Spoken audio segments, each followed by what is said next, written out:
Welcome back to the Stress Room Podcast, starring your host, Discount Linkara, American funnier version of John Oliver, and Anne Hathaway. Sears Anne Hathaway. Yeah, because I said Kmart Anne Hathaway in my original Facebook post, but because I always heard people describe like knockoff things as Kmart. Yeah, but the real Shanna is much better than Kmart's. She's a Sears. Still a horrible knockoff, just not as horrible. Thank you, Patrick. Dude, that's like the first time you never got offended. Well, that's the first time you. Yeah, let me start over. That's the first time you haven't gotten offended by me saying you look like John Oliver. Well, I am much better looking. And you're funnier. That is true. I mean, John Oliver. Once you're in the fucking Love Guru, you know you've gone downhill. Oh God, yeah. Wait, John Oliver was in the Love Guru? Yeah, he played the manager Dick Pants. Not even kidding, that's the character's name. I saw the movie, but I don't remember him in it. I don't remember much. I like to keep it that way. Yeah. I'm so sorry. I actually sat through that whole thing on Comedy Central. Okay. But we're not here to talk about that bad movie. We're talking about another bad movie for my segment. Unlike the other times, I'm going first. Oh God, this movie. Okay, so I discovered this movie through a video I found on YouTube called Lifetime Movies Suck, which is true. I've sat through a chunk of like really bad Lifetime movies. This one I've never seen. It's called Cyber Seduction, full title, Cyber Seduction: His Secret Life. Released in 2005 and made by the Crapmeisters themselves, the Hallmark Channel, or Lifetime Channel. They both feel the same. This movie, wow. Okay, so I gave you guys a very brief summary. Do you guys want to describe it before I actually talk about stuff that happens in this movie? Let's start with the brief summary. And if you need to expound on something, I agree. Okay. Well, I mean, do you guys remember what the very brief description I gave you guys when I told you about it? I can pull up the chat. The chat, which is also named. Good. You know what? Screw it. I'll just say it. Okay. This is Lifetime Movies' attempt at making an anti-masturbation sex movie. So basically, this movie feels like one of those like Christian PSAs where it's like because I've seen a good chunk of these bad Christian anti-sex PSAs, and like they basically tell you, yeah, screw biology, screw human, biology, just it's a sin, so it's bad. Like I've seen like ones where it's like, hey, when you're walking down the street, you're in the mall or whatever, and you see a pretty girl walk by you, that funny feeling you get in your pants? That's a sin. It's like you're feeling sin down there. It's like, what? Like, oh yeah, screw human. Actual dialogue? Yeah. Like, yes, screw, human emotion and, feeling, sexual attraction to people. Screw that crap. We gotta bottle all that in. That's not gonna mess kids up.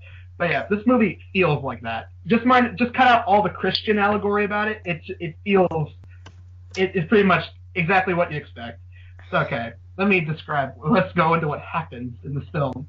So, what is the kid's name? Like, Jeremy Sumpter, I think is his name. He played Peter Pan in the 2003 movie of Peter Pan. I think that's it. What, is that him? Yeah. Hold on. Let me just do a, yeah. That sounds like a name somebody has. Yeah, Stevie's right. Jeremy Sumpter. Good job. Yeah! Awesome. I'm going to write that on the calendar. Stevie was right. Let's mark this in Stress Room history. 9:09 p.m., 12/3/2016. Stevie was right night. Okay, I'm also writing this in our group chat, which is also named the Stress Room. Wow. Well, it's not like we're going to invite people in the chat. Whatever. I just thought I'd throw that in. Okay, whatever. So anyway, back to the film. So the movie, oh wow. So Jeremy Sumpter, I'm just gonna call him Peter. I forget the kid in the movie's name. Like I'm just gonna call him Peter. That's his character's name anyway. So Peter, he's a good guy. He's a high school student. He's got a loving little brother. He's got loving parents. He's got a girlfriend who loves him. This hot, popular girl at school likes him. He has it all. But then one night he goes home, and one of the bad kids at school says, look, just type in boobs when you get home. Types in boobs and just finds a bunch of bra catalogs. Now, when I say this movie is made by a bunch of closeted 50-year-olds who feel like they don't know how porn works, what do you expect when they actually bring up porn in the movie? What do you expect? Lots of condoms? Okay, it's a Christian movie. It's not Christian. I remember seeing Fireproof, which has that same scenario. Yeah. And it was like a close-up of a woman's face saying, "Do you want to see more?" Pretty much. Something similar. Yeah, you're so right about that. It's pretty much close to that. Basically, like the kid, like this movie's idea of porn is like the kid looks up like bra catalogs online and lingerie catalogs, and like I mean, okay, lingerie maybe but bra catalogs, it's like sure to really closeted people like that might be porn, but for in the real world and like but it's weird because the movie treats it like, oh my god, you look up this is the worst kind of pornography. I'm like, yeah, screw Two Girls One Cup, screw cakefarts.com, the bra catalogs. Dude, that is the most perverted thing you could possibly look up. It's one of those movies. It's so bad. So, yeah, the kid looks up. Also, I love this. This kid is such an idiot because not once, but twice, people walk in on him looking this stuff up. Like, the first time, it's with his brother. He's, like, looking the stuff up. The little brother walks in. Hey, what are you looking at? And, like, he, like, tries to, like, cover it up with his hands. He's like, no, don't look. The kid, like, catches a glimpse of it. And he's like, I'm telling Mom. He's like, no, don't tell Mom. Don't do that. And then, like, they show, like, them at the dinner table. The kid's, like, has, like, this, like, traumatized look. And I'm like, okay, that kid would not be traumatized by that picture. Like, that's so tame. Like, this, like it's not even softcore pornography. It's a bra catalog. It's not going to scar the kid. But he just has, like, this, like wide-eyed look on his face. Like, he doesn't know what to say. And the mom's like, are you okay, honey? And then the older brother makes up a lie, like, yeah, he's fine. He just killed the drug dealer in Grand Theft Auto. And I'm like, wait, stop the movie. Grand Theft Auto, perfectly acceptable. Looking at internet porn, that's crossing the line in this house. What? That was weird. By the way, I want to point out this movie is from 2005. This is like back when the country was fairly conservative for the most part. So, yeah, like that explains why this movie exists. What else happened? And then the second time, the kid has the door wide open, the lights on, so people can easily just walk in on him. Okay, I'll bring that up later. But his mom walks in, and is like, what are you looking at? But he's quick to, like, exit out. And he's like, oh, just going to bed, Mom. She turns off the lights. She's like, okay, close the door behind her. And he goes back and, like, signs back in to... And here's what I mean by this movie having no idea how porn addiction works. Because the kid, like, they don't even imply that he jerks off to it. They just imply that he just, like, stares at it for hours on end. And I'm like... So, in the mind of a closeted 50-year-old person, this is what porn addiction is. Just people looking at bra catalogs for hours on end and doing nothing else. What? Like, it's insane. It's like, I'm like, this is what old people think porn addiction is. And that's another thing. This movie is like half, having sexual thoughts is bad. It's half that and feels like it's trying to be like one of those, ooh, the internet is scary. Don't let your kids use it because they'll find dirty images. Like, it feels like it's one of those, like, anti-internet movies. Like, what was that one with, what was it? It had, like, a lot of, like, OnStar product placement in it. Oh, God, what was that movie? It was a horror movie.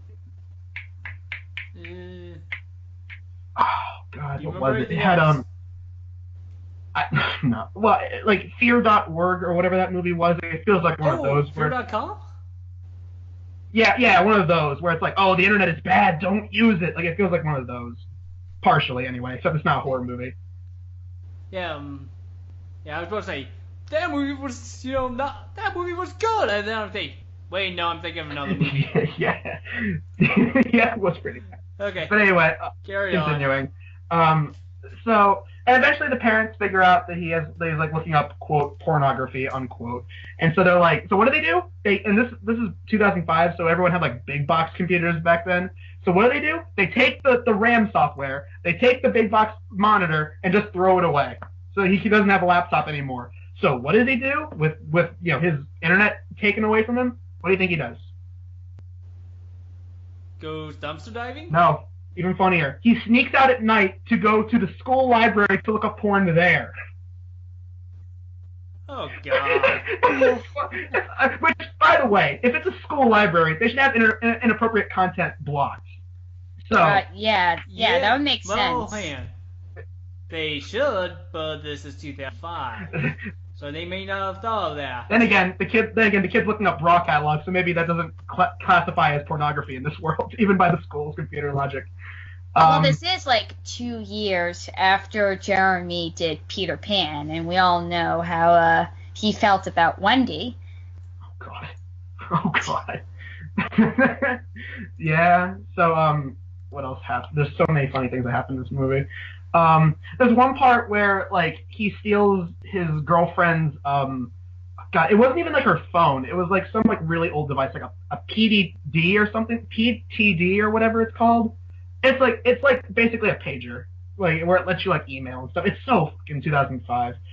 But he steals it from her book bag while she's like swimming, and he sends himself an email, which how he's able to open email without a computer back home is like a question.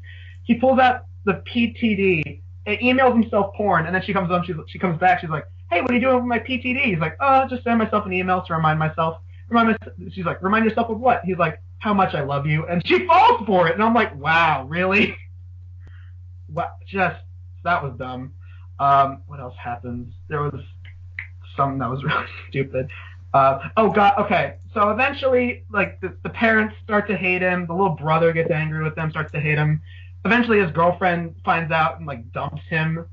Which, okay, I want to point this out, too. I know it's a very minor thing, but, like, the time where they show him and his girlfriend together, like, they're never, like, even remotely, like, engaged, like, in a physical relationship, which is fine. Nothing wrong with that. But I love it. Like, they're the kind of, like, girlfriend-boyfriend where, they don't hold hands, they don't put their arms around each other, they don't hug, and I'm like, well, no wonder the kid wants to look up porn, because, you know, he's sexually frustrated. He's a high school student. It's like, what? Oh, and that comes back into play later. Eventually, so yeah, everyone starts to hate him.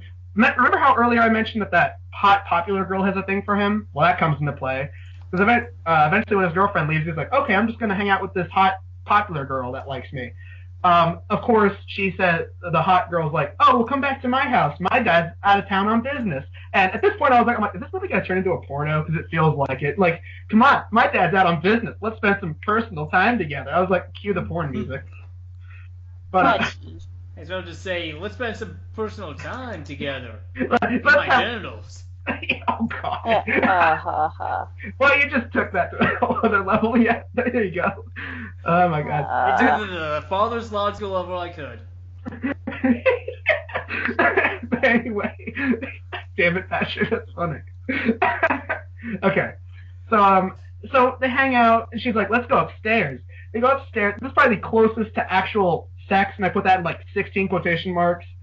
Because, like, they go upstairs, she lies on the bed, he's about to, like, take his pants off, like, but they, like, halfway, like, down to his ankles, he's like, no, you know what? No, he puts his pants back up, he's like, this is wrong, I gotta go. And then she goes full psycho bitch mode, she starts throwing things at him, she pushes him down the stairs, I think, or like, slamming him into walls or whatever, and she's like, get out of my house if you're not gonna have sex with me! And I'm like, what just happened? And then even weirder, she goes, like, as soon as he's out the door and, like, out of her house, she goes up to the bathroom, slams her head into the wall, into this blood, and then she just falls over dead. I'm like, what just happened? Oh God! This feels like a Kirk Cameron movie. Like this feels like a Pureflix film. I'm like, if you add more Jesus in this movie, this could be a Pureflix film. Just because the production is so bad, the acting is terrible. Sorry, Jeremy Sumter. Yeah, Mr. Peter Pan. This was bad. Okay, no, the funniest part of this movie is the last half. Because, okay, apparently hot chick, whatever, I guess she's dead, or she was hospitalized, or I forget. The movie's, that part was very forgettable. After the insanity that was, she just goes full psycho bitch mode. Eventually, like, the whole school finds out that he looks up, quote, pornography, unquote, and they actually, like, there's a part, they set up that the kid's, like, on, like, the swim team of the school, and so there's a part where he's in a locker room with all the other guys, and all the other guys, like, are, like, ganging up on him. They're like, oh, you look up porn, freak. And I'm like, wait. I'm like, no one else at this school, especially guys, no other guy in this school looks up porn except for this guy. Sure, yeah, right, okay. Like, I was like, this is totally a fantasy movie. This is totally a 50-year-old fantasy where only one kid in high school jerks off to porn. And and I love it. They give him a nickname, which is so terrible. They're like, oh, you look up porn, freak. You're into all the really dirty stuff. You know what we should call you? We should call you Kinky the Clown. And I'm like, no teenager in high school calls another teenager that at all. And then later, like when he's like walking home at night, they kick his ass because he looks at porn. I'm like, what? God. They jump him. Like, they jump out of the dark and like bring him down to the ground, kick him in the stomach a couple times, leave him bleeding, and then just leave. And I'm like, what is this movie? They jump out of the dark. What are they, like ninjas? Right? Like, they come out of nowhere. I'm like, what is this? Is this a gang movie? Like, out of nowhere, like, they jump off trees, yeah, jump right through the ground, they come up from underneath newspaper. I don't think the newspaper, but I think, like, one did jump out of a tree. Oh, God. Like, this movie is insane. Then we get to the ending. Oh, God. The ending is the funniest thing ever. So, okay. So after all this horrible stuff happens, girlfriend left him, parents hate him, little brother hates him, he doesn't have his porn anymore because his parents threw out his computer. After getting his ass kicked, he decides, like, you know what? Life's not worth it. I'm going to try and die. So instead of doing something like slitting his wrists, which, I mean, let's just say it. Don't do that. It's horrible. So he tries to drown himself in a pool. And you know what it feels like? It feels like the movie makers wanted to end with him dying because they're like, let's milk the really sad ending, guys. But then it felt like a Lifetime stepped in and was like, no, we got to have a happy ending, which is perfectly fine, I guess. But the way it's edited is horrible because basically, like, it shows him floating in the water, unconscious, and then it starts going to, like, flashbacks to parts at the beginning of the movie where, like, it was all happy and life was good. And then he's like, no, I'm not going to die. So he starts swimming, like, trying to get out of the pool, and, like it focuses on his face. And then it freeze frames with him swimming towards the camera. It fades to the color blue, and then the movie just ends. It ends there. Wow. Like, this movie is, oh my God, this movie's an enigma. Like, I'm tempted to say this movie should go down as the next Room in terms of, like, so bad they're good movies. This was an experience. Wow, just mind blown. And I'm tempted to do a Blockbusters video reviewing it. And I might even make that a crossover between Captivating Christian and Blockbusters, because Blockbusters, we talk about so bad they're good movies, and this movie feels like something Chris T. Ian would love.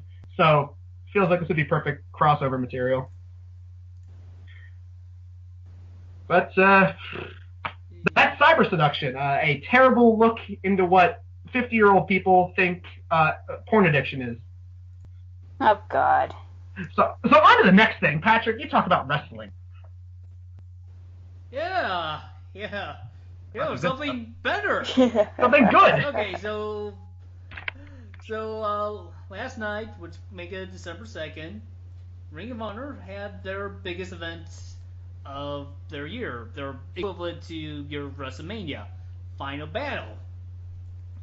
And so watch that on the pay-per-view for considerably more than I would pay for the WWE Network per month, but whatever.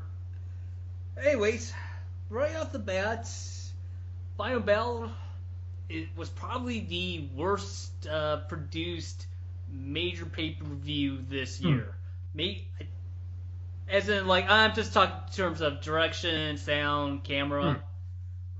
Because there's a lot of little mistakes on the ice.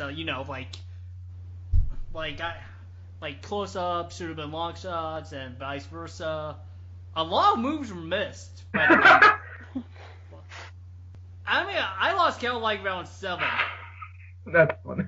And then 2 times, somebody would, do a promo. The first 5 seconds, their microphone was mute. Oh, wow. Yeah. But on the plus side, like this year, the major criticism for like a typical Ring of Honor pay-per-view was like, if the announcers were talking, you could not hear the crowd. And people were thinking, oh, the crowd is dead, when it's usually the opposite. Not true. In fact, you can hear the crowd, you can hear the commentators. I wouldn't say you can hear both of them just fine, but you can hear both of them. Okay. So for the matches themselves, first match. Okay, first it was the Morrissey Machine Guns, Alex Shelley, Chris Sabin, and their third partner, Donovan Dijak, a big 6'7", big 300-some pound guy who moves like he's Rey Mysterio, against the Rebellion. So basically, to bring you guys up to speed, the Rebellion used to be called the Cabinets. You know, they were Kenny King, Fred Titus, Caprice Coleman. Like, you guys have an idea who I just said. Yeah, we don't. But the point is, the Cabinets were like a parody of the Donald Trump campaign, which they're going to make wrestling great again. Oh, God. Okay, that's actually really funny.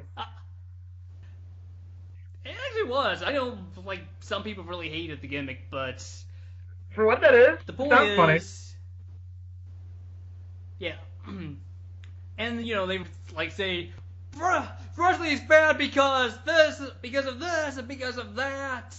Because this wrestler is a rapist. Kind of like that. And then they also made fun of the whole Colin, what's his face, the dude who kneeled during the national anthem. Yeah. The quarterback for the San Francisco 49ers. Yeah, and he was like, we are going to peacefully protest on one knee. And if you interrupt a peaceful protest, you will be disqualified. Okay, so basically, and then the election happened, and I'm not sure if this is going to be the end game, no matter who won, or because Donald Trump won. But the point is, after the election, they was like, you know, you look at us like we're clowns or something. So from now on, we are no longer the Cabinet. And they changed the name to be the Rebellion instead of being, you know, politically dressed. They're all like desert wastelanders. Oh, okay. Or like African rebels. Wait, are they black or are they white? Two of them are. Okay, that makes sense. Okay. So basically, this match was this was decent for an opener. The main problem was like the teams didn't have any chemistry with each other. They did a lot of cool stuff, especially the Rebellion had like a lot of chain big moves. Like one guy would like slam, then another guy would do a splash, and the other guy would do a leg drop from the top rope. So I mean that part was cool, but also the biggest flaw was that Donovan Dijak had no chemistry with Alex Shelley and Chris Sabin. Because, I mean, remember, he's 6'7", everybody else is like 5'10" to 6'1". And he's, you know, moving like they're moving, which is cool, but, you know, it doesn't, if everybody does the same stuff, then nobody's really that special, if you guys know what I mean. Yeah. Except one part, where Donovan Dijak suddenly remembers, oh yeah, I'm like a giant compared to these guys. 3, 5, 4 from, and starts, you know, throwing people around like they're... Wait, did he actually say 3, 5, 4 from? No, Oh, no, he did not. That's been hysterical. But you can see like the light go on for like 30 seconds, like maybe I should be a giant. He's like, you know what? I'm like a human Hulk. I could easily take this guy's out. Yeah. Yeah, but so basically, but anyways, the Rebellion wins. Yay! It's one of those things that, you know, everybody's like really good. They just weren't really good together. Okay, next match: Silas Young against Jushin Thunder Liger, Japanese legend and real life anime character. And against, you know, Silas Young, the last real man of professional wrestling, with his last real manly mustache. Okay, and basically, now these guys are old people, so to speak. I mean, Jushin Liger is 52, Silas is 37 or 38. 37 is old? Wrestler old. Okay, alright. It's like in the house. It's like in the House Bunny. Yeah, I mean, remember, more than not, you probably start, wrestling like when in your early 20s or your late teens. Okay, yeah. Yes.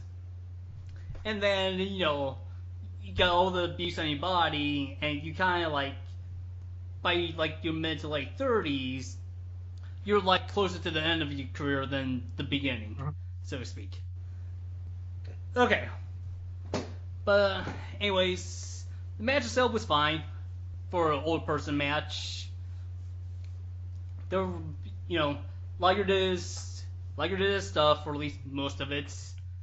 But Silas, beats him.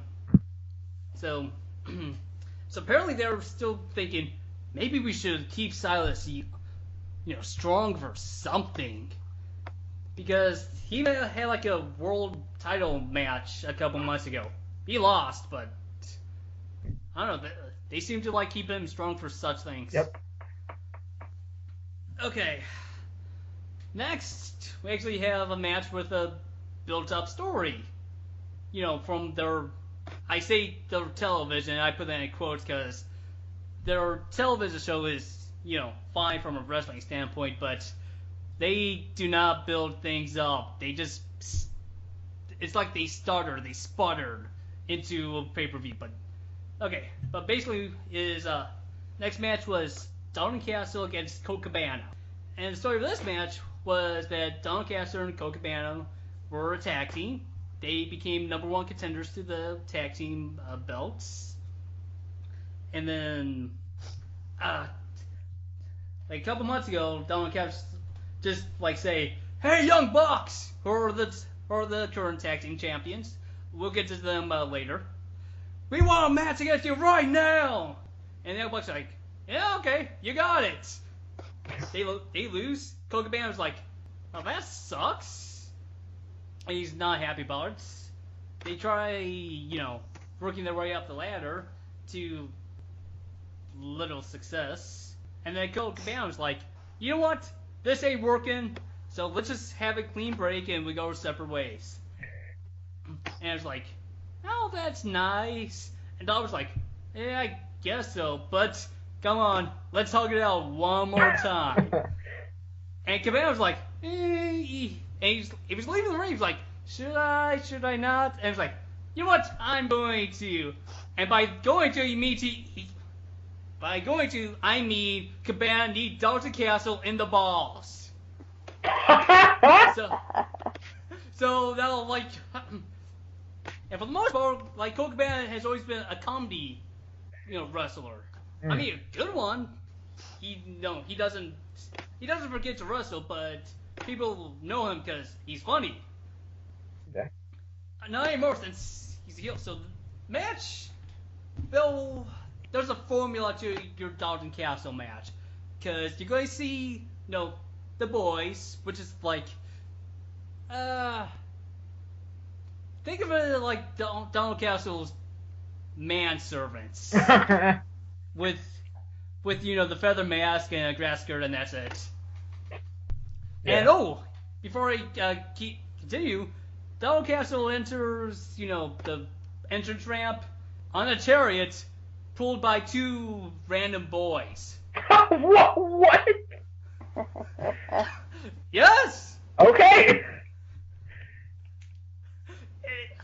Trust me, if I show you a picture of Dalton Castle, you're just like, you know what?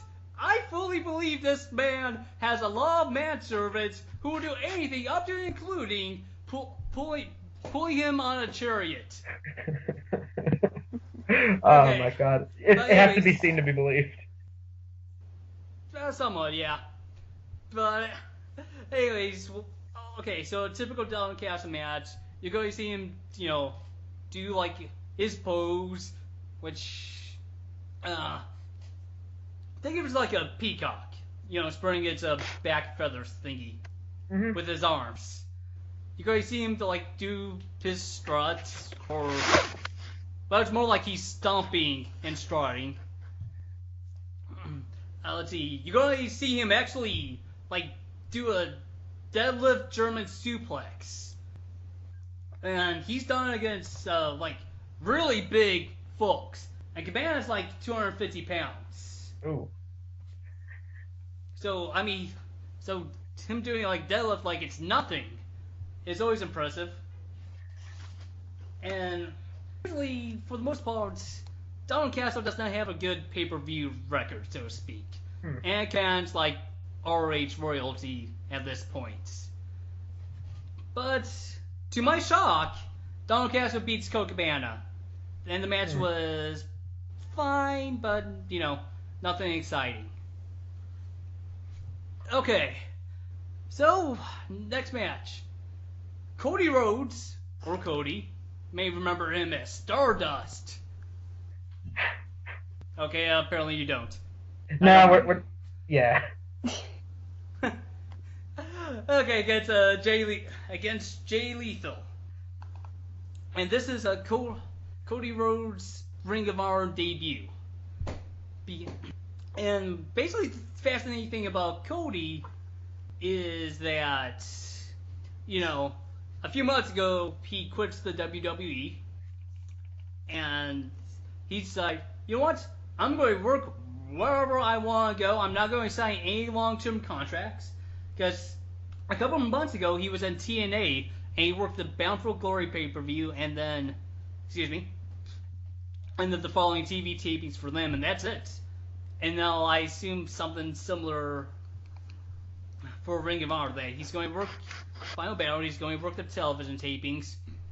Then he's probably, you know, going to wander away and walk the earth some more. Okay, so basically, first off, so, you know, Cody's introduced by his wife. Now then we think, oh, that's nice, that's so sweet. and, you know, his wife does a really good introduction, you know. He's the grandson of a plumber. Because Dad was Dusty Rhodes, who called himself the son of a plumber. You know, he's the star that left them all in the dust, and blah blah blah, and stuff like that. Then remember, Cody's wife actually has a legit legal binding contract with TNA. Oh God. So, yeah, well, yeah. I mean, they gave permission for his wife to do that. Like, at the last minute, but they granted, so to speak.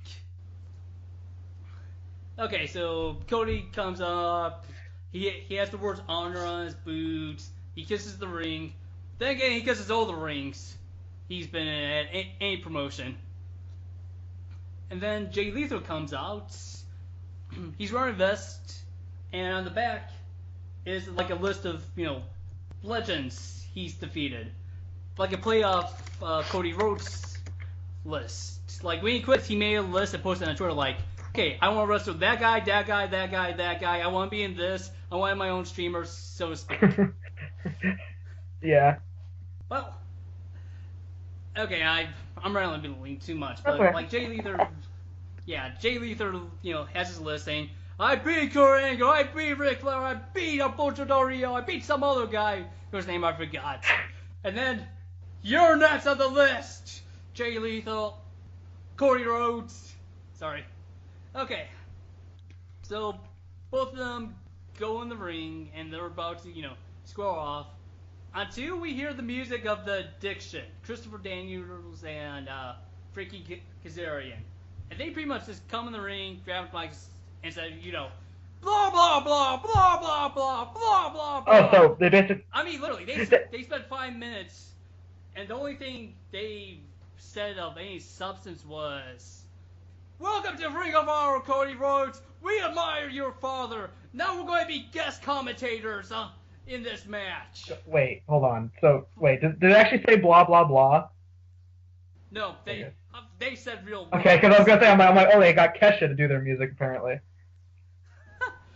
Yeah, no, they said real words. Okay, good. It's just, you know, they said nothing of note besides, we respect your father, welcome to Ring of Honor, we're going to commentate on your match. Okay. And then Frankie Kazarian said nothing in commentary. Awesome. No one word. Yeah, we're gonna commentate. He's not one of the regular commentators. I love that. Yeah, we're gonna commentate. I mean, mostly me. This guy over here, he's not gonna say anything. We're gonna commentate though. Yeah. Okay, the match itself is actually really good. First off, they shake hands, and actually thinking back, this may have been the only match on the card where Ring of Honor's Code of Honor was actually adhered to. And the Code of Honor is just, at this point, shake hands! Shake hands! Make friends! Okay. Basically, they have a good, babyface versus babyface match. It's, really good. It's really crisp. Then, there's a ref bump. And Cody's like, ref's down. I'm gonna kick you in the balls, Jay Lethal!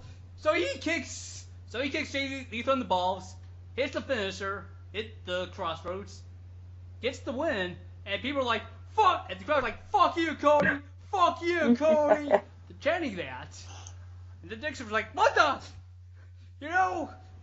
We don't appreciate people taking shortcuts to win. He's better than that.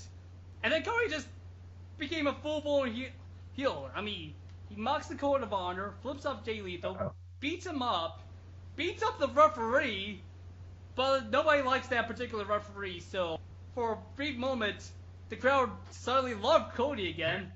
So he flips not announce table, but actually the ring announce table, also which has the bell on it. Just denigrates everything Ring of Honor. Then beats up one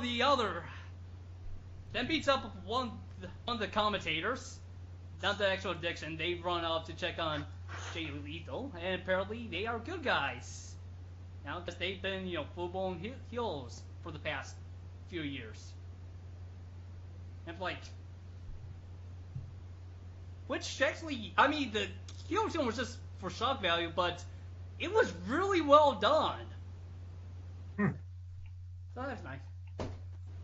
Okay, don't worry, guys. We're halfway home. It's okay. Yeah. It's okay. You're fine. It's okay. Okay, next match is going to determine who's going to be the very first Ring of Honor 6-man tag team champions. First off, that means it's a team of 3, not 6. They just defended 6-man tag teams. So basically, and they had this big tournament, and it came down between first off, one team was Leo Rush, Jay White, and New Japan's junior heavyweight champion Kushida. Excuse me. Okay. And the next is against the Kingdom. And there's a bit of backstory that I need to relay about the Kingdom. Because, first off, the Kingdom was like a stable. It had Matt Taven, Adam Cole, Mike Bennett, and his wife Maria.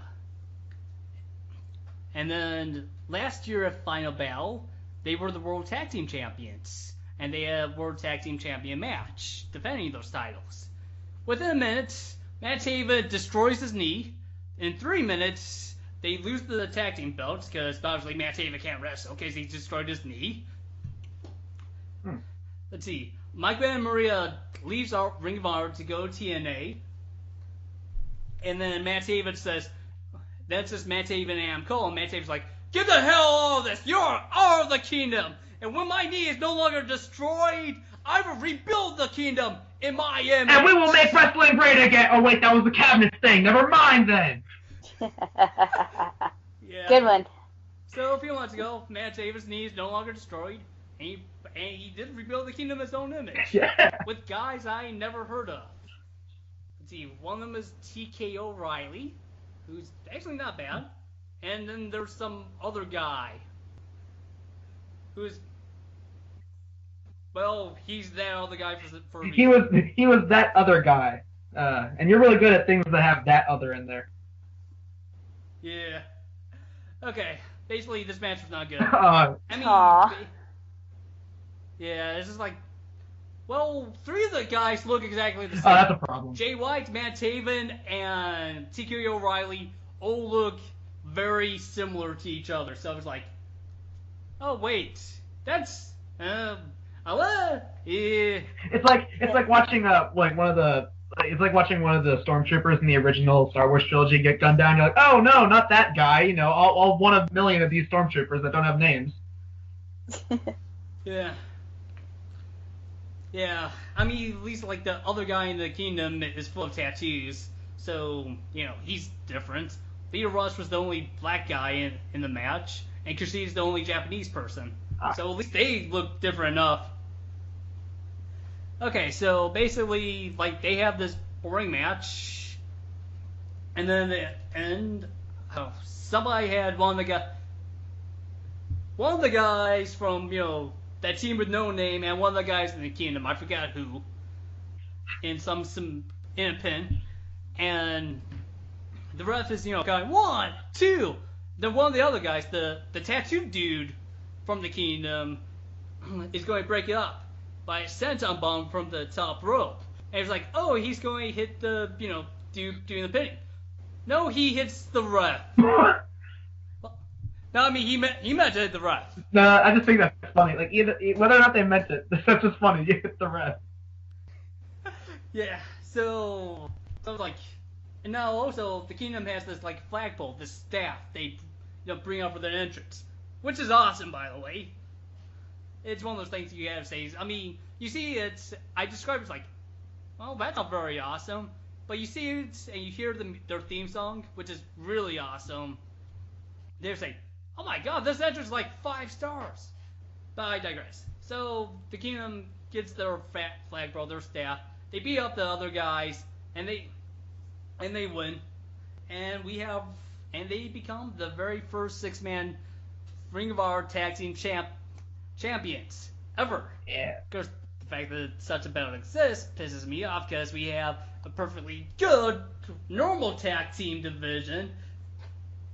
And of course, they'll have a women's belt, but that's another rant for another story. Yep. Okay. Next, Ring of Honor TV title match. It was supposed to be a 4-way between. Well, okay. First off, it was supposed to be a 4-way between Bobby Fish, the champion Marty Scurll, the area assassin Will Ospreay, and Dragon Lee. Well, Bobby Fish's mother passed away over the weekend. Oh, that sucks. So, yeah, so he decided not. So he didn't, go to the pay-per-view for very obvious reasons. And the commentary did say, yeah, it was supposed to be 4-way with Bobby Fish in the mix, but he had a family emergency. His mother passed away, and we all wish him, the best, and we offer our condolences, which was classy of them. That's sweet, yeah. Yeah. Okay, so we have pretty much. So basically, don't know. Will Ospreay's and Dragon Lee are the biggest high flyers in wrestling, today. Especially Ospreay, because he's a lanky, white British fella. And when you think of high flyers, you think of a luchador. Or every so often a Japanese person. And basically what they do, and Marty Scurll is actually more agile than I thought, because I see a lot of his work in PWG, and he's more ground based, and so I see him, doing a lot of, agile stuff like Hurricane Runs, I'm like, huh. But anyways, this match was actually really awesome in a car crash type of way, because everybody's diving, everybody's hitting flips and shit, everybody's getting kicked in the face. The crowd absolutely loves it. And then I think, of course, I really like this match, but the thing is, I see a lot of Marty Scurll, and I see how and I hate to say this because it makes me sound like one of those people, when somebody adapts a comic book or a regular book on screen, and You hear people say, well, this isn't exactly the book. The purist. It's garbage. Yeah, I see what I see what he does now. I see they kind of neutered him a bit. I mean, he still does all the same stuff, but there was something off about it. It's weird. It's probably just me. But the one thing that I really was not happy that Marty Scurll did not do, well, he kind of did. Basically, what he does is, he goes to do like a super kick to the guy's face, but he just like, he's like, he acts like he changes his mind, pushes his foot down, and says, just kicks him in the legs. Nice. Yeah, and he kind of does that, but he doesn't say just kidding. Without that, it doesn't have that punch to it, if you know what I mean. Yeah. But anyways, like Dragon Lee has been doing fine because he's been around Ring of Honor for a couple months. Will Ospreay also, he's not neuter in the sense of the fact that he did like all of his big moves, but one of the things he does in like Japan, the Indies, is to say, pip pip, cheerio, motherfucker, before hitting springboard forearm to a guy's face. Well, I think he can say that, in Ring of Honor. It's not like they're PG like the WWE. Yeah. But he didn't. He probably did the right thing not saying it. But yeah. Well, anyways, in the middle of all these, highly entertaining flips and shits. Let's see. Will Ospreay hits a springboard stunner on Dragon Lee. Then Marty Scurll comes, throws Will Ospreay out of the ring, puts on his finisher, the chicken wing, and Dragon Lee taps, and Marty Scurll retains his belt. So that was nice. Yeah. Okay. Next match, Ring of Honor Tag Team Championship match. The current ones, the Young Bucks, against the Briscoes, who are hell-bent on being 9-time Ring of Honor Tag Team Champions. And based on when I saw this match, it was like, well, it was highly entertaining, but it's, Young Bucks bullshit, which I really don't like. And basically, it's like the Young Bucks they do say a lot of one-liners, like, before they hit a move, like, see ya, you're dead, goodbye, stuff like that, which I never like. Mostly they also have really annoying voices in real life. Yeah. So that's kind of grating. But basically they just did super kicks, all their big moves, and the Briscoes said all their big moves, and the Young Bucks just easily kick out of that like it was nothing, which really pissed me off in terms of it making sense. And then the end of the match, the finish was, well, our regular stuff hasn't put them down, so we're just going to give them 50 super kicks to the face, repeatedly, in a row. and yeah, that was the match. At first, there was still two major flaws. One, the typical Young Bucks bullshit. But the more I think about it, more I kind of like it, because it was so over the top. It was, so blatant. It kind of became awesome in that type of way. So, but also the major. Go ahead, sorry. Yeah.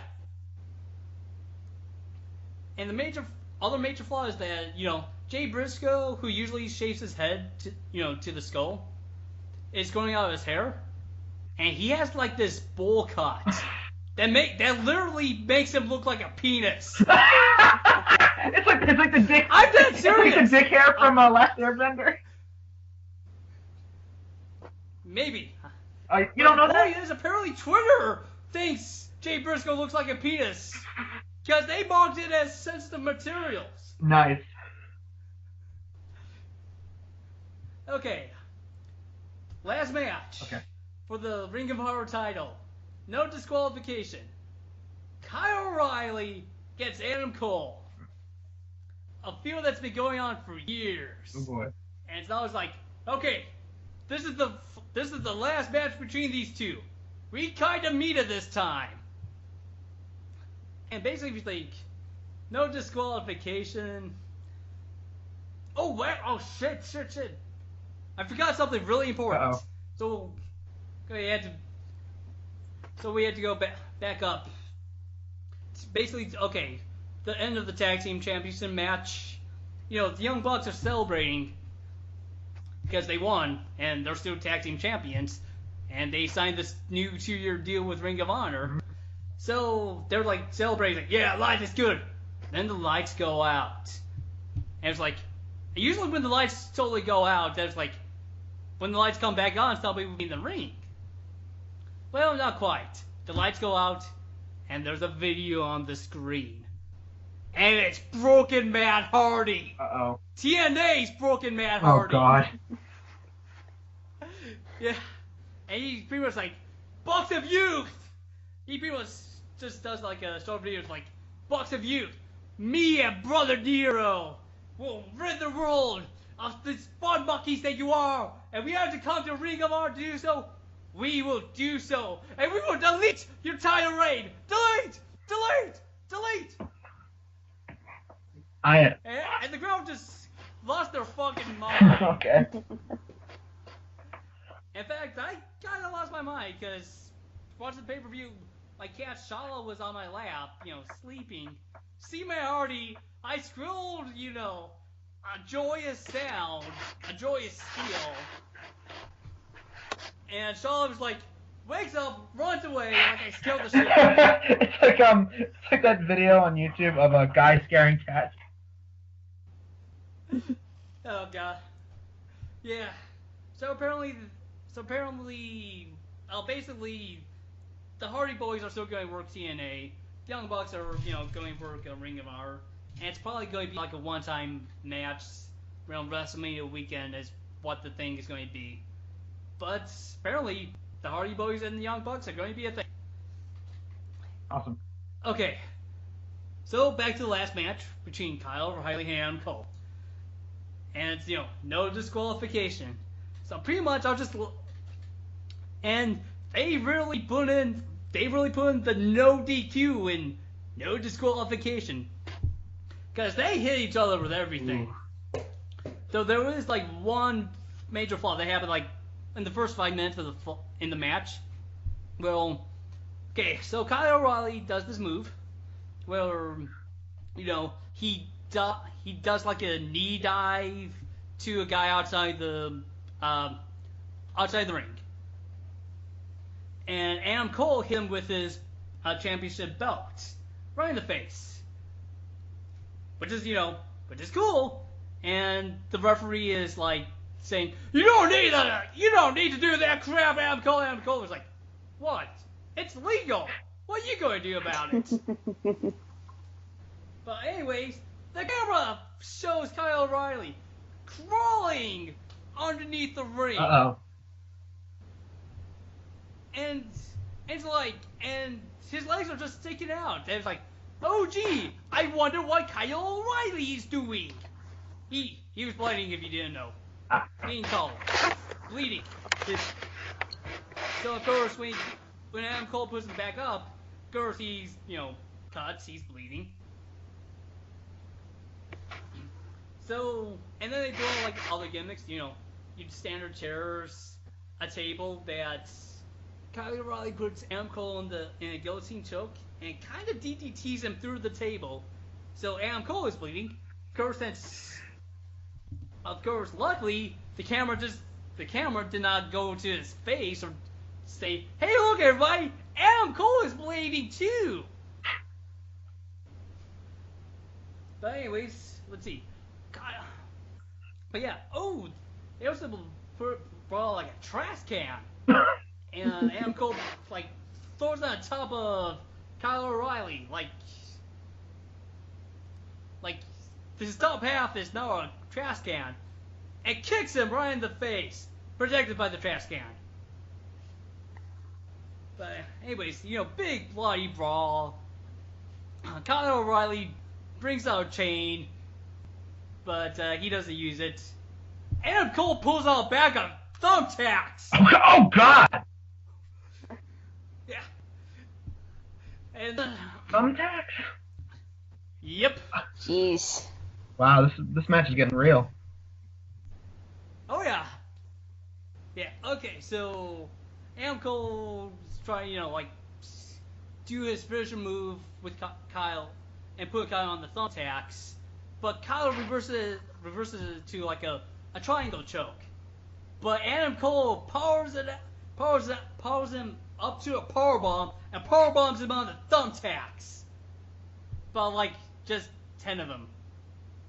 I mean, granted, that's 10 more than we should ever put on our bodies, but it kind of looked a bit lame. So far. And I think O'Reilly knew this too. But so, and goes, tries putting his finisher again, but Kyle O'Reilly gives him Brainbuster on the thumbtacks, and then he puts him in the armbar, and O'Reilly is like literally rolling thumbtacks. Ooh. Like, damn, I'm a tough man. My whole bag's going to be covered in thumbtacks. Badly. Ooh. But anyways, Adam Cole taps out. Kyle O'Reilly's the new World Heavyweight Champion. And the show ends with him, praying with the belt and being happy and like, yay! And that was the show. Okay. I think we need to wake up Shannon. Shannon? Uh-oh. Oh, dear God, I killed her. No. I bored her to Yeah. death. I'm here. Did you just fall asleep? No. Oh my No, god. I was actually listening the whole entire time. Okay. So, if anybody is still with us, all two of them. all two of them, yes. I saw 2 movies over Thanksgiving weekend. The first one was Fantastic Beasts and Where to Find Them. I personally thought it was okay. Not like, oh my god, this is fantastic, but like not the worst either. Wait a minute. I thought. Wait, hold on. This is like a legit okay or Shannon okay? Where I was it's really about to say, yeah. our garbage. No, but you're too nice to call it's legit okay. It's good. It's legit good. I love your rating system, Shannon. Shannon has the best rating system. It's okay, then it's good, then back to okay again. Well, I mean, personally, if this is like your first Harry Potter related movie, well, it's not Harry Potter, it's not even a prequel, it's just like an extended world. But like if you're just going into this the first time without any background knowledge of the characters, you'll have no idea what's going on. Yeah. Oh wow, how can we have background knowledge of the characters? Well, Newt Scamander is the author of Fantastic Beasts and Where to Find Them, hence the movie of the title. He wrote Harry Potter's textbook way back when, I think in the early 2000s. They did this Hogwarts textbook thing, and they printed out Fantastic Beasts and Where to Find Them and Quidditch Through the Ages. So that's how I know. So it's kind of like a lead-in. So okay, that makes sense. yeah, sort of it's the actual textbook. A to Z of all the Fantastic Beasts. Mm-hmm. So basically, like most tie-in movies, you have to watch the original movies to get it. Sort of. So at least the first one. Or at least the first couple. But if you've never watched Harry Potter, and this is your first time going into this world, you're going to be a little confused as to what is going on. Kind of like walking into Star Wars Force Awakens without watching any of the other Star Wars movies. Pretty much that's what it is. So there's a couple of changes. First, the setting is in New York City, which is America, which means America. This is... Well, yeah, this is... America! No, exactly. This is the first magical film where it takes place in the United States rather than the UK, because all the Harry Potter movies take place in Britain, mm-hmm. and there's no American actors at all. If you watch it closely, there's literally no American actors. Granted, you could say Chris Columbus is American, but he directed the first director. two films. But yeah, that doesn't count. So Yeah. it's nice to actually see American actors in a somewhat Harry Potter related film. Yeah. Yeah, well, not a tie-in. It's kind of like a prequel, sort of, but like You this said is it wasn't a prequel earlier. well, it's kind of like a prequel. It's not. It's sort of like an expansion of the world of the magical world. So like you could call it a prequel, you could call it a tie-in, you could call it whatever you want, but it's not Harry Potter. Most of the people at home probably just turn into the guy from Scanners and their heads just explode. Yeah. So basically, like you could call it Harry Potter's textbook for all I care. It's a good name. Harry Potter's textbook. Anyway, so like past the confusion, the word Muggle, which if some of you may be familiar with it, if you're not, it just means you have no magical powers whatsoever. You can't get into any magical schools. You're a normie. You're a normie. Apparently, in the United States, Muggles are called no-mages. N-O-M-A-J, which is short for no magic. And I'm like, are you kidding? Really? The British one was better. Yeah, I mean, the books came out in like 1996. I think the first book came out. Even though like Philosopher's Stone, which changed to Sorcerer's Stone here in the United States, they still kept the word Muggle. They didn't switch it to No-Maj. Yeah, Muggle at least has ring to it. No-Maj just sounds stupid. No-Maj is like 20s. Well, what the movie takes place during the Great Depression, so like No-Maj.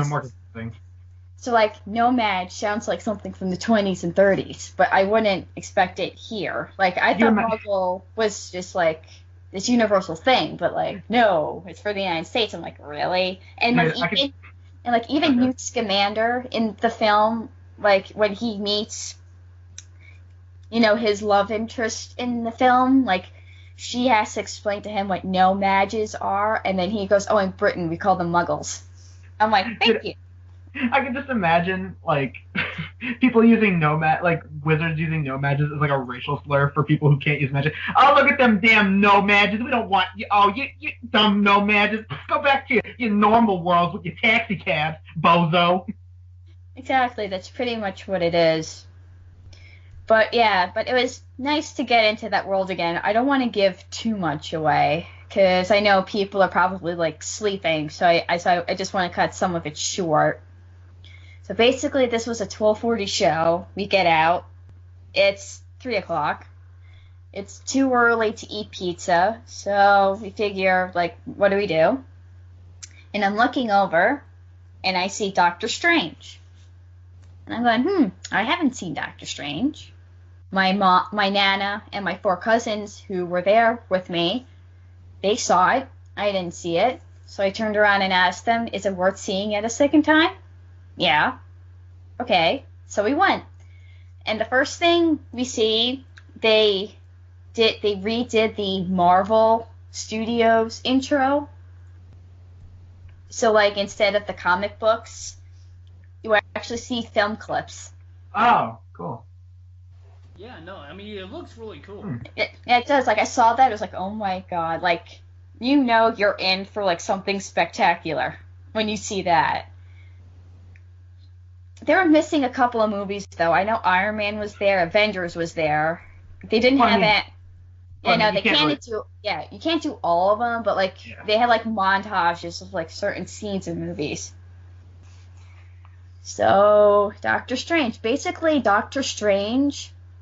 Spoiler alert for anyone who hasn't seen it yet. It's basically a whole PSA about not texting and driving. If you want to sum up the film. Pretty much is what it is, because that's what happens. Like, Doctor Strange is like the American version of BBC Sherlock Holmes. That's exactly what he is, and that's all I thought throughout the entire film. It's like a mixture of BBC Sherlock Holmes and Dr. House. That's basically Doctor Strange. Mixed in with Inception and Matrix.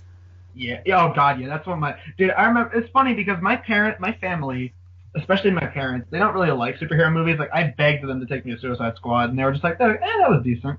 But with this one, like like we actually got a trailer for it in front of Suicide Squad, and they were like, oh wow, they're like, that actually looks really good. And I'm like, you guys know that's based on a comic book, and they're like, oh yeah, but we still want to see it. I'm like, you guys want to see that? Because Yeah, it's Benedict Cumberbatch. Hello. yeah, well no, like, That doesn't.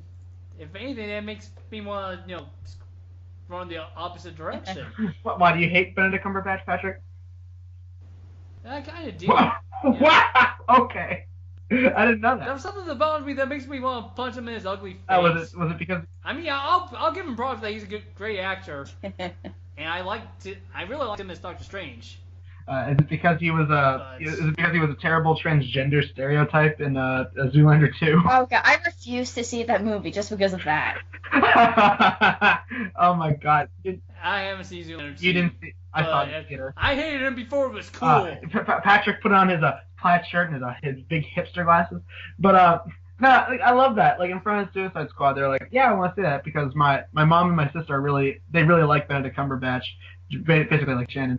And I was like, Dad, why do you want to see that? He's like, oh well, he's like, it looks like like basically what you just said, Shannon. It looks like The Matrix, looks like Inception, and they like both those movies. So eventually, like during the Christmas break, we'll probably see it. Oh, trust me, it's worth seeing. Yeah. What else? Well, they have who's Doctor Strange's girlfriend in this? Hold on. Rachel McAdams? Yes, her. And we have Tilda Swinton, who everyone knows is the White Witch in The Lion, the Witch, and the Wardrobe made by Disney. And she's playing the Ancient One who uses magic to teleport and distort time. And you have I keep forgetting these actors' names, but you have that one black actor in every Marvel film who teams up with the hero. Oh yeah, that guy. Oh yeah. Oh my Yeah. god, that's my favorite. Yeah. That's my favorite actor. My favorite actor. I love that. Random black dude. He's in the credits. Like that's actually his name. His name is actually black actor who's in every Marvel movie ever. That's actually his name. And the funny thing is, no, you're thinking of somebody totally different, Shannon. Well, this guy goes rogue at the end. Uh-oh. He goes completely evil at the end. This is it's that dude. Hold on, I know his name. I never could say it. Like Chiwetel Ejiofor. Hold on. Let me see if I can pronounce it. But like he was in like other movies too, so like. Yeah, I mean he was like the bad guy in Serenity. And I think he was in 12 Years a Slave because I was looking at IMDb movies. Like with him in it. He may have been. Doctor Strange. Strangey. There we go. So what else? So like you had a lot of like awesome special effects. Chiwetel Ejiofor. Chiwetel Ejiofor? Yeah, I'm calling him Edgy. Wow, I can pronounce it and you guys couldn't. Well, I'm calling him Edgy for short. Chiwetel Ejiofor. Chiwetel Ejiofor. Okay. Ejiofor. Chiwetel. Oh my god. Ejiofor. At least that's what Wikipedia says. I just call him Chiwetel Ejiofor. I'll just call him Edgy Edgy for short. So basically, Dr. Stephen Strange, he prefers to be called Doctor, just like BBC Sherlock as well as the classic character on BBC, another BBC character, Doctor Who just likes to be called the Doctor. Well, BBC Sherlock is also played by Benedict Cumberbatch. So like, there's one scene where he's not a psychopath; he's a high-functioning sociopath. So like, yeah. What else? So basically, Dr. Stephen Strange, he goes to Kumanjar. Yeah. Something like Something that. like It's that. in Nepal. Just say Nepal. He goes to yeah. Jumanji. He basically goes on this pilgrimage to Nepal to cause his hands got paralyzed, like his fingers got paralyzed, and he's trying to look to regain strength in his hands. So he goes to Nepal, and he's looking for the Ancient One. He goes there. She shows him all of this and then denies him. So he's outside the door, banging for hours upon hours until finally he lets her in. The buzzes. Buzzes, yeah, he's buzzing and knocking. Please let me in. I have nowhere to go. So there's this whole training sequence, and then we finally see him in the Cape. Right in the middle of the movie is the big fight scene between. It's one of the big fight scenes between Stephen Strange and the main antagonist throughout the film. Because what happened was this antagonist stole pages from a book. And Stephen Strange tries to stop him. And towards the end is one of my favorite scenes. Towards the end, he's in the dark universe, and he goes to this big giant named Dormammu. And he goes, Dormammu, I've come to bargain. And every time Dormammu kills him, Stephen Strange just keeps coming back and goes, Dormammu, I've come to bargain. It's just repeated over and over again until Dormammu's oh my god, just stop. Just stop. Okay, what do you want? I can't do this anymore. So Stephen Strange saves the day. Edgy doesn't like the fact that rules are being broken, so he goes rogue. He takes magical powers away from this other guy who was paralyzed from the neck down, kind of like Christopher Reeve. And the guy's paralyzed again, and he goes, the problem with the world is there's too many sorcerers. So it ends the movie, credits, and then you have the end scene where Doctor Strange is talking to Thor, because Thor's asking him to find his father. And they talk about Loki, and I always got the sense that if Doctor Strange helps Thor, then Thor will leave Earth for good. Yeah, something like that. Yeah. Because, I get that we create, S.H.I.E.L.D. when it was there, because I know, with the Captain America Winter Soldier, everybody was, in Hydra, so all of S.H.I.E.L.D. got corrupt. But when S.H.I.E.L.D. existed, they had to create weapons because of people like Thor. So I guess for the safety of the universe, Thor and Loki have to go. And then end credits, Doctor Strange will return, as it says in every Marvel film. And that's it. So we may get Doctor Strange in an Avengers and Infinity Wars, I think. Yeah, that's the thing that's going to happen. Okay. Okay, I just want to make sure that I'm getting it right, because they may be making a Doctor Strange 2. And then we have... Probably. And we have another Thor film coming up with Hulk. Yeah. There is? I think so, because Hulk and Thor weren't in Captain America Civil War. So that's going to be what they did. Okay, so I think that's going to be in Ragnarok, yeah. Yeah. Thor 3. Yeah, Thor 3, basically. And that's pretty much it. I enjoyed both films. Yeah. But did I enjoy Doctor Strange more? Yeah. Well, there you go. The thing is,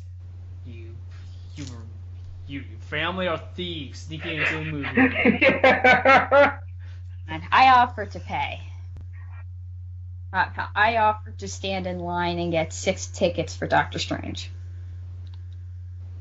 I offered. Okay. Oh, a little tidbit. Benedict Cumberbatch said he wasn't going to do Doctor Strange unless they put Martin Freeman in a role in a Marvel film. Yeah. Really? Oh, because Martin Freeman's Watson. Yes, he's Watson, and that's why he was in Civil War. Huh?